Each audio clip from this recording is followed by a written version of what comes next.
So another luto na naman tayo ngayon. At ang ating gagawing putahe ngayon ay napakasimple lamang. Ito lang yung mga gagamitin nating ingredients to. Carrots, labanos, tapos bell pepper, bawang sibuyas, tapos meron tayo dito pang garnish na siling haba. Siyempre, laurel, toyo, mantika, asin, paminta, betchin, oyster at saka yung ating atsuete powder. So yan, napakadali lang ng ating gagawing luto. At ito yung medyo kakaiba dun sa ating lulutuin ngayon.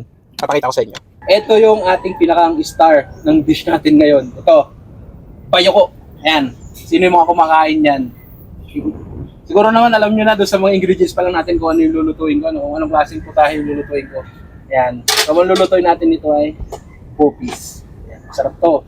Hintayin lang natin tong kumulo para makuha natin yung pinakang laman niya. Tapos syempre, may alilinisan pa natin niya pagkatapos. Medyo mahabang proseso nga lang itong ating paglulutong ito. Kasi syempre hindi naman pwedeng basta-basahin natin yung pagluluto nito.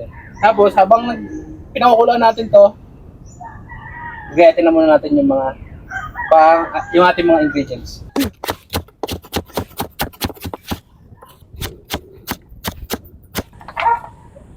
Yan o. Ganyan lang.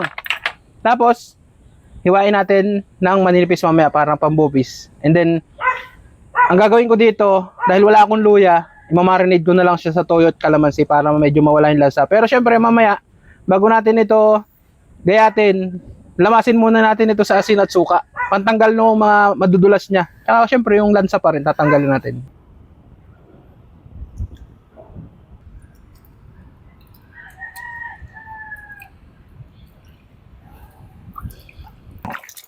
Ito na guys, yung ating star ng ating putahe ngayon. Inugasan lang natin tapos lalamasin ko pa siya sa suka at asin. Para mawala yung mas madulas. Medyo ano pa kasi malaway pa siya. Yan. Ito lang siya. Kala mo ang dami-dami kanina nung nasa kawali.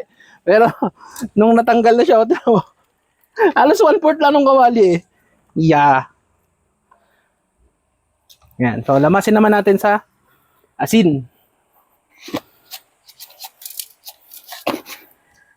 And suka. Yan.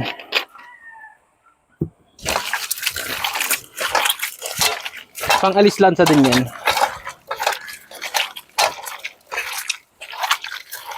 Ngayon, maghihiwa naman tayo. May maliliit lang.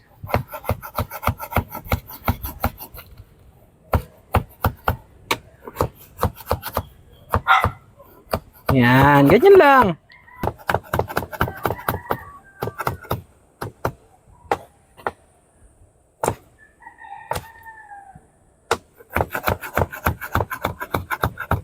Gayat-gayat na natin yung ating bayoko. So, timplahan natin ng kalamansi para pang-alis pa rin ng lansa. Mamarinate na rin natin siya. Kalamansi toyo para mas masarap.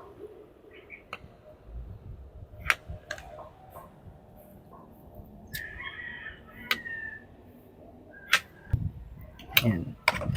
Ngayon lang.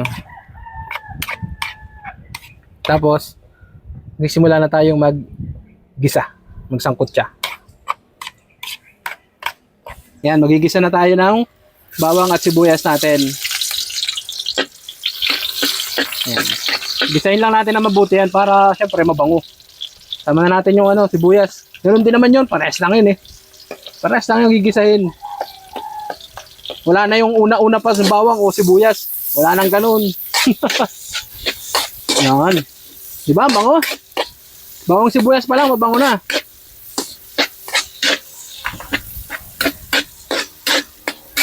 Sunod na natin itong ating minarinade na bayoko. Ayan. Sangkutsa lang natin na maayos yan. Mas masarap yun yung natutosta-tosta na bago natin sabawan ng kaunti para pampalambot pa ulit.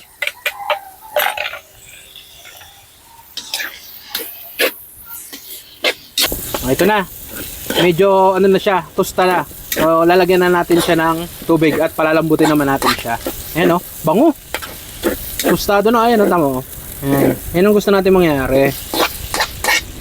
Lagyan na natin ng tubig. Kunti lang. And, syempre, takpan na natin. O ito, sama na natin itong mga gulay natin. Labanos at saka carrots. Yan. Tapos pagkatapos ito, kakain na, syempre. Yan o. Ganda. Kulay pa lang. Nakakagutom na. Okay na oh. Ito na, luto na yung ating bopis na bayoko. Ayan. O, tikman na natin. Pero kanina natikman ko na to eh. Masarap lasa niya eh. Tikman ulit natin para sa inyo.